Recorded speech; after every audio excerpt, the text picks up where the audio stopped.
اعوذ باللہ من الشیطان الرجیم بسم اللہ الرحمن الرحیم۔ ایک دفعہ ایک بہادر لڑکی جنگل سے گزر رہی تھی کہ اچانک اس کی نظر سامنے پڑی جہاں ایک زبردست اژدہے نے ایک ریچھ کو قابو کر رکھا تھا اور ریچھ اپنی جان بچانے کی کوششیں کر کر کے نڈال ہو چلا تھا۔ یہ منظر دیکھ کر اس بہادر لڑکی کو ریچھ پر ترس آ گیا اور اس بہادر لڑکی نے آگے بڑھ کر اپنی تلوار کے ایک ہی وار سے اژدہے کے 2 ٹکڑے کر ڈالے۔ اژدہے کو بہادر لڑکی نے اس انداز سے مارا تھا کہ ریچھ کو خراش تک نہ آئی۔ ریچھ جب اژدہے کے قبضے سے آزاد ہو گیا تو اس بہادر لڑکی کا ایسا شکر گزار ہوا کہ اصحاب کہف کے وفادار کتے کی طرح اس کے پیچھے پیچھے چلنے لگا۔ اژدہے سے لڑائی اور لمبے سفر کے دوران بہادر لڑکی بہت زیادہ تھک گئی، اس لیے تھوڑی دیر آرام کی غرض سے وہ ایک درخت کے نیچے لیٹ گئی۔ ریچھ محبت جتانے کے لیے اس کی نگرانی کرنے لگا۔ اتفاقاً وہاں سے ایک دانش مند آدمی کا گزر ہوا۔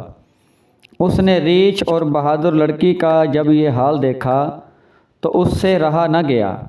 وہ بہادر لڑکی سے بولا کہ تو کون ہے اور اس ریچھ سے تیری دوستی کیسے ہو گئی؟ تو بہادر لڑکی نے سارا قصہ سنایا۔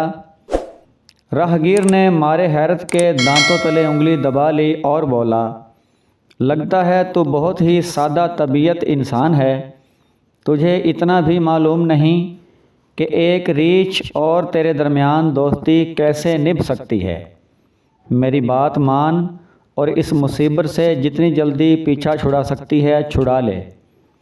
بے وقوف دوست سے بہتر ہے وہ تیرا دشمن رہے۔ اس سے پیچھا چھڑا لے یا اسے مار دے ورنہ بہت پچھتائے گی۔ بہادر لڑکی بولی، مجھے لگ رہا ہے کہ تو اس بات سے جلن اور حسد کی آگ میں جل رہا ہے۔ اس کا حیوان ہونا مت دیکھ، مگر یہ دیکھ کہ یہ مجھ سے کتنا لگاؤ رکھتا ہے۔ یہ میرے ایک احسان کے بدلے میں مجھ پر واری صدقے ہوا جا رہا ہے۔ میں تو ہرگز اسے نہیں چھوڑوں گی اور نہ ہی اپنے سے دور کروں گی۔ راہگیر نے بہت سمجھایا کہ یہ بات وہ حسد میں نہیں بلکہ تجھ سے ہمدردی میں کہہ رہا ہے۔ اس نے بہادر لڑکی کو کہا کہ اگر تو اس کی خدمت سے متاثر ہے تو میں تیری جان بچانے کے لیے تجھ سے دوستی کرنے کو تیار ہوں۔ تو مجھے اس سے زیادہ خدمت گزار پائے گی، لیکن اس آگ سے دور رہ، یہ تجھے جلا کر راکھ کر دے گی۔ بھلا ایک درندے کی انسان سے دوستی کس بنیاد پر قائم رہ سکتی ہے؟ لیکن وہ بہادر لڑکی کوئی بات سننے پر راضی نہیں ہوئی۔ آخر کار وہ دانش مند راہگیر اسے یہ دعا دیتا ہوا چلا گیا کہ میں نے تجھے بڑا سمجھایا، ہر ممکن کوشش کی، مگر اب تیری مرضی، خدا تیرا نگہبان ہو۔ بہادر لڑکی نے نہایت تکبر سے کہا، چل چل، اپنے آپ کو بہت عقل مند ثابت کرنے کی کوشش نہ کر، میں اپنا برا اور بھلا خوب سمجھتی ہوں۔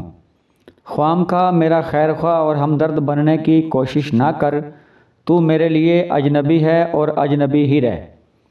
ہائے صد افسوس اس پہلوان کی عقل بے سود جس پر اس نے اپنے اصل خیر خواہ کی بات پر کان نہ دھرا اور اپنے آپ کو عقل کل سمجھتے ہوئے اس کی نیکی پر تہمت دھر دی۔ جب اس نیک مومن نے دیکھا کہ اس مرد ناداں پہ کلام نرم و نازک بے اثر ہو رہا ہے تو وہ اسے یہ سوچ کر خدا کے سپرد کر آیا کہ ایسی بے عقل لڑکی سے پرے ہٹ جانا ہی بہتر ہے۔ دوسری طرف بہادر نوجوان لڑکی کی آنکھیں ہوا کے نرم جھونکوں کے باعث بند ہونے لگی اور چند لمحوں بعد وہ باقاعدہ خراٹے لے کر سونے لگی۔ ریچھ قریب بیٹھ کر مکھیاں اڑانے لگا، لیکن مکھیاں بار بار آتیں اور بہادر لڑکی کے سر پر منڈلانے لگتیں۔ جب ریچھ مکھیاں اڑاتے اڑاتے تھک گیا تو طیش میں آ کر اٹھا اور بھاگتا بھاگتا ایک پہاڑی کے اوپر چڑھ نکلا۔ وہاں سے ایک بڑا سا پتھر اٹھا کر لے آیا۔ اس دوران لاتعداد مکھیاں بہادر لڑکی کے چہرے پر بھن بھنا رہی تھیں۔ ریچھ نے جھنجھلا کر وہ بھاری پتھر اس بہادر لڑکی کے چہرے پہ دے مارا۔ اپنی سمجھ کے مطابق تو ریچھ نے اپنے محسن کو مکھیوں سے نجات دلانے کے لیے یہ کارنامہ سر انجام دیا تھا، لیکن اس بیوقوف دوست کو کیا پتہ کہ اس کا محسن اس کی ہمدردی کی پاداش میں مکھیوں سے نجات پاتے پاتے دنیا سے رخصت ہو گئی۔ سچ کہتے ہیں کہ نادان دوست سے عقل مند دشمن بہتر ہے۔ خدا نادان دوستوں کی صحبت اور محبت دونوں سے محفوظ رکھے۔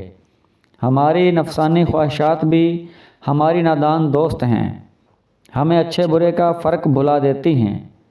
اس لیے بہتر ہے کہ انسان اپنے ہوش و حواس کو قائم رکھے اور سیدھے راہ پر چلنا سیکھ جائے۔